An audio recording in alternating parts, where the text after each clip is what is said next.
3 दिसंबर 2022 का current affair है द हिंदू का।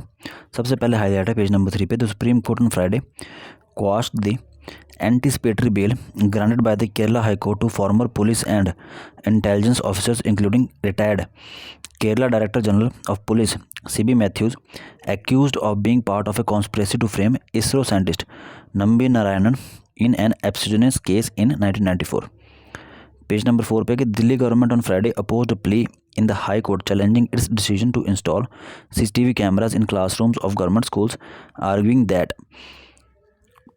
the right to privacy is not absolute and that the system would ensure safety of children. In its affidavit, the government told the court that the decision was taken in the aftermath of the reports about the child abuse in schools. Page number 7. ठीक है, तो उस पर first highlight है, none of the major plants connected to the power grid have installed FGD units or direct sorbent injections DSI technology to control sulfur dioxide emissions, the study added. ठीक है, तो कौन स्टडी है? ठीक है, तो second highlight में बोला कि not a single coal based thermal power plant in West Bengal has installed flue gas desulphurisation FGD, a technology to eliminate sulfur compounds from exhaust emissions, a study has found. According to an analysis by the Center for Research on Energy and Clean Air CREA of the state's total coal-based power generation capacity of 13,686 megawatts, plants contributing 5595 megawatt, that is nearly 40% of the total capacity, have not yet been awarded contracts for flue gas desulfurization units and are yet to take any serious steps to regulate sulfur dioxide emissions despite the notification in December 2015. The country's first emission norms for control of the sulfur dioxide, nitrogen oxide and mercury from coal-fired power plants were notified in December 2015, and since then the deadline for installation of pollution control equipment has been extended 3 times by the Ministry of Environment, Forest and Climate Change.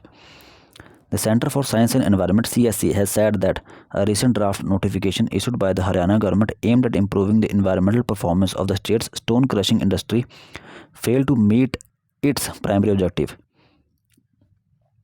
The Program Director Industrial Population CSE said stone crushers have become a major source of fugitive emissions owing to their extremely polluting process of crushing stone into smaller sized stones or powder. To add to that, the sector suffers from poor infrastructure. Even with a slight wind or movement of vehicles inside a plant or on the approach roads, an enormous amount of dust pollution happens. Next, the city of Visakhapatnam is blessed with a number of sites that have geological importance.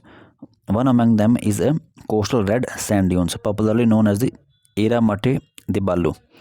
The site is located along the coast and is about 20 km northeast of Visakhapatnam city and about 4 km southwest of the Bhimunipatnam. This site, spread across an area of about 20 square kilometer, was declared as a geoheritage site by the Geological Survey of India in 2014, and the Andhra Pradesh government has listed it under the category of protected sites in 2016. The uniqueness of this site is that the red sediments are part of the continuation of the evolution of the earth and represents the late quaternary geologic age. With the height of up to 30 meters, they exhibit badland topography with different geomorphic landforms and features including gullies, sand dunes, buried channels, beach ridges, pear terraces. The valley in the valley, wave cut terrace, Nick Point and waterfalls, Mr. Reddy said. It is a lively scientific evolution site which depicts the real-time effects of the climate change. The site also has archaeological significance as studies of artifacts indicate an upper Paleolithic horizon and on cross dating assigned to late Pleistocene epoch, which is 20,000 BC. Next है page number 8 पे, G20 presidency on December 1 with some pomp and 100 monuments from Kashmir to Kanyakumari lit up with India's G20 logo symbolizing the motto Vasudev Kutumbakam, or One Earth, One Family, One Future. In an editorial essay, Prime Minister Narendra Modi committed to making India's year of chairmanship as one that will focus on healing our one earth, creating harmony within our one family and giving hope to our one future. There are plans for about 200 G20 meetings across India. The preparatory and ministerial meetings will culminate in grand plans for a G20 summit, which will bring leaders of the P5 countries and others to New Delhi next September. India has taken the baton from Indonesia, which has a difficult time in even scheduling meetings and ensuring full participation due to differences over the Ukraine war. There was even uncertainty till the end over whether all major leaders would attend, whether they would agree to a joint photo opportunity. They did not, and whether there would be a joint statement, which was eventually forged. Like Indonesia President Joko Widodo, Mr. Modi will have to travel abroad to ensure that all G20 leaders and invitees attend at the highest level, and officials will have to burn more midnight oil to achieve consensus on statements.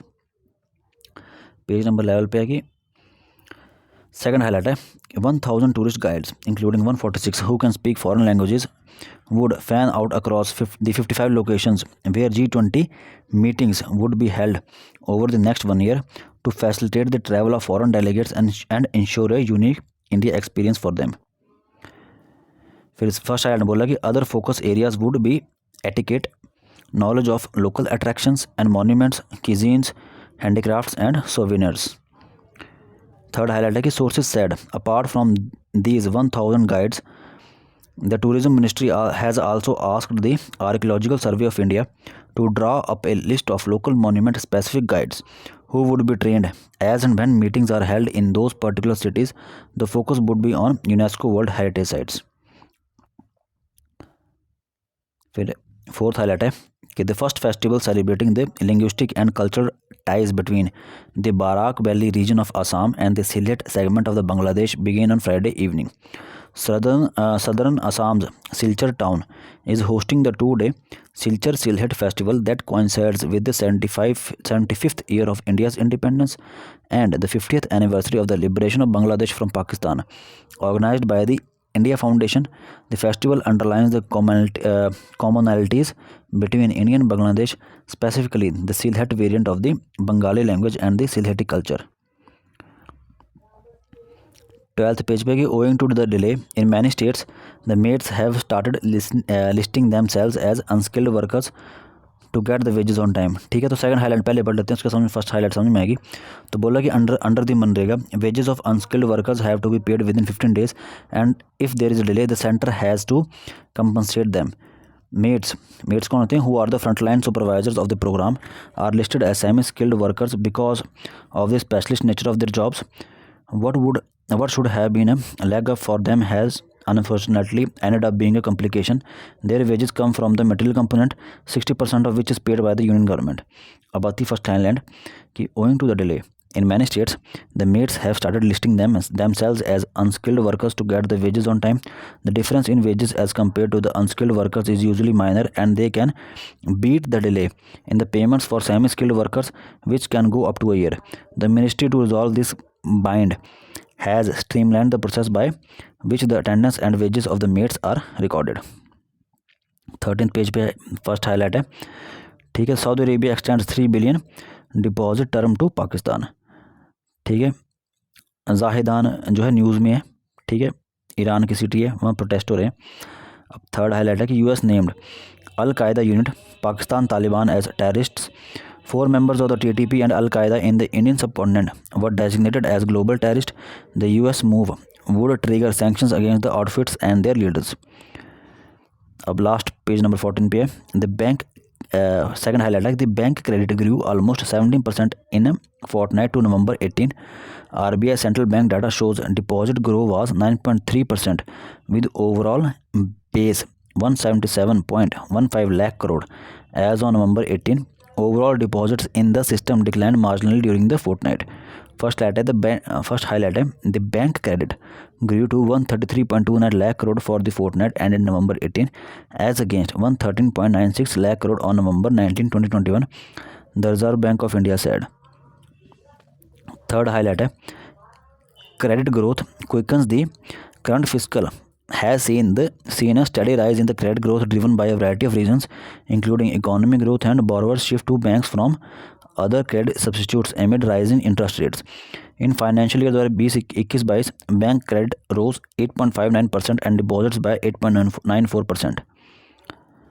ठीक है, और last है कि Reliance makes rare buy of Russian naphtha. ठीक है, Reliance makes rare buy of Russian naphtha. तो यहाँ पे नेफ्था के बारे में पढ़ लें कि नेफ्था जो है साइंस एंड टेक्नोलॉजी की पॉइंट ऑफ व्यू से बहुत इंपॉर्टेंट है, तो इसके बारे में ज़रूर पढ़ें क्योंकि इसके बारे में क्वेश्चन आएगा, ज़रूर आएगा प्रीलिम्स में। तो Reliance makes rare buy of Russian naphtha, ये जो न्यूज़ है ये तो स्टेट पीसीएस और एसएससी वगैरह के हिसाब से ठीक है, लेकिन यूपीएससी के हिसाब से इंपॉर्टेंट क्या है, नेफ्था। आज के लिए इतने, थैंक यू।